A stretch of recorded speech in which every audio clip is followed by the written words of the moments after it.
สบายดีเอฟซีเมื่อนี้ฝ่าไปกลางกับนี่กับตัวนี้ก็กับฝ่าพายสิลัดทางหรือลัดคลองเอฟซีเนาะกลางกันในกับกระหกลงมาเฮียกินมากอตกในดินเนี่ยสิตามไปยาวๆเพิ่งมันจะมาเนาะ10 หลังเนาะมารุ่นกันไปกับเอาสุกนี่เอาสุกกำลังมาเนาะเดี๋ยวตามไปยาวๆเอฟซีจะเข้าห้วยนี่เลาะไปเลยเนาะเลาะไปเดี๋ยวตามไปเบิ่งเนาะบอลใสคลิปสันๆเนาะมื้อนี้เบิ่งมันมานบ่เนาะกลางกับแล้วก็ตอนประมาณโมงหัวค่ำเนาะตอนใกล้มืดแล้วยามแล้วก็กลับใน FC เนาะว่าสุกยังคุณยังมาเนาะตามไปยาว FC ล้างทำมิด FC เนาะบ่สุกเป็นคนไทยนี่ยังไปให้ฮู้ซื้ออันกับอันทางนี่เอาใช้ทางนั้นนี่เลยทางนั้นนี่เลยเนาะ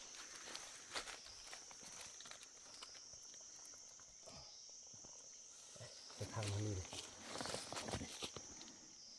มารุ่นน้ำกันนี่ FC วิธีกลางนี่สาธิตวิธีกลางง่ายๆ FC เนาะนี่เข้ามาเบิ่งนี่เนาะถ้ายังบ่เคยกันอย่างนึงแอดก็ทำอิดนี่เนาะกลางทำอิดข้างแรกเลยนี่เขาจะขับมาแล้วนี่เนาะนี่มานี่แล้วก็เอาเกล็ดขึ้นมาแล้วนี่เด้เนาะสมมุตินี่กระหอกมาฟันมับดิโอ้เจ็บโอ้ดิมาบรถตามไปยาวๆเจ็บมันไปสิลังลุยวาสุกเลยเด้วาสุกกลางกับหลักสิมันนี่เนาะ10 หลัง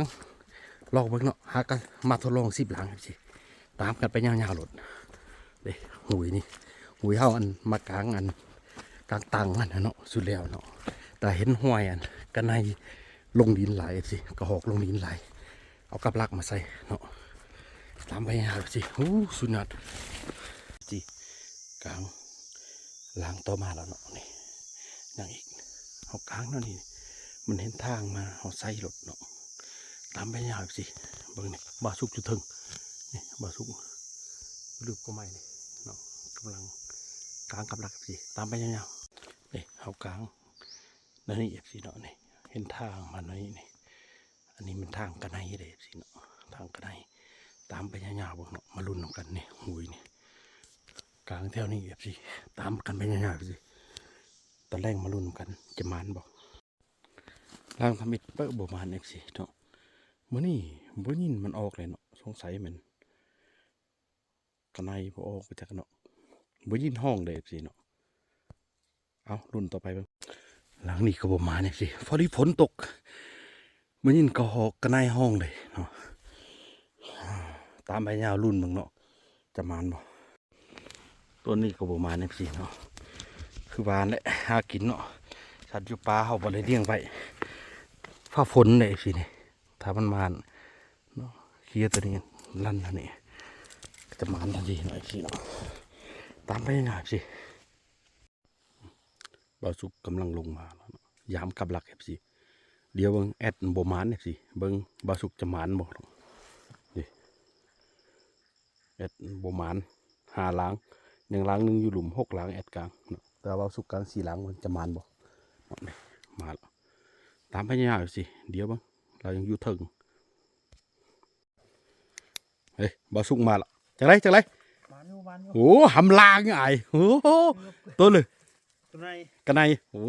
หอกแกมแดงFCเนาะไว้เบิ่งอันนั้นเฮงไร FC พอเฮอฮู้ว่าไรเท่านั้นเนาะหมานเท่านั้นนี่หมานตัวนึง FC อย่างน้อยก็ยังหมานเนาะกับตัวนี้เนาะเผื่อใส่ไหลอยู่ FC เนาะตามไปยาวๆเนาะเดี๋ยวลงปิงไสมันกินวะหรือแนวอะไรปิงไสมันกิน FC เนาะปิงไสกินข้าวตามไปยาวๆล้างชุดท้ายแอดกลางเบิ่งดูหมานบ่อีเด้อลืมซะแล้วจ้ะกลางเสื้อทาง FC โอ้ยเปอะคือเก่า FC บ่หมาน FC เฮ้ยขั้ววัดตัวไหนยาปะยาเอาบาสุกเอาบายาเนาะเอาลั่นได้ไหมเมื่อเฮ้ยว่าสุกซะตัวไหนเนาะมันทำบิดเลยนี่FC ใบสุดหนาแอดจังเอาเนาะคลิปนี้ประมาณนี้พักประมาณนี้กดไลค์กดแชร์เลยFC เนาะแหกหมานกลางกับ กับฟ้าเอฟซีเนาะข้างแรงแห่งมันไหลกระไนตัวหนึงแล้วก็หอกแก้มแดงเอฟซีบายบายคลิปนี้